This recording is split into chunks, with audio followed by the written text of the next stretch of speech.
Hey, hello, Mr. Steve. Finally, I was able to complete all the spacing out the copper and other areas of the PCB. So now it's a 1.5, and I run the DRC running test.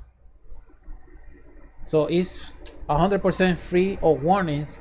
And one thing that I noticed that I gotta let you know, because sometimes you might not see this, is that we need to have a bus bar, something like maybe some kind of like a bar, a copper tray, something like that, to have it here. It's not a tray, it's a wire, just a wire. And I was looking at the back of the design, so I decided to add two pads. They already separated from the bottom part of the PCB. As you notice, we got the pad right here, you can see, but we need this to reinforce the flow of voltage, because when I was doing the 1.5 rule, the tool that you was using, the tool that you made, so I noticed that here we don't have enough copper area, and this might burn out if a lot of voltage is going to flow from there. So by adding the bus bar, I call it the bus bar, if I adding the bus bar with the fiberglass insulator, so like we need to have the fiberglass insulator. It has to be fiberglass because the fiberglass resists temperature. So you can have it taller, maybe a few millimeters taller here, maybe 5 millimeters, and the bus bar right here with the fiberglass insulation right here. So we need to reinforce that area. Luckily, I was looking at the layout and I found out that we need to reinforce only that area.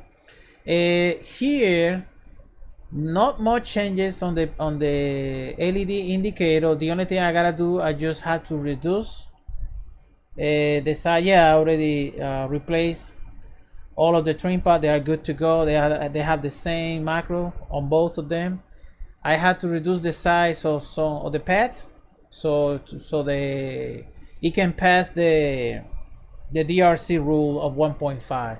And the only thing that I didn't like is this one, but it's fine because at the beginning I have a wire, jumper wire. I did not like it, so I decided to add this. This is a lot better to have a trace on top with the hole. And the only thing you gotta do, you can actually place a jumper if you want to, but it's not really needed. After you apply a solder on both sides, the connection is going to be completed. So right now, if I do the test, continuity test right here, it should be just good to go. We're gonna do the test.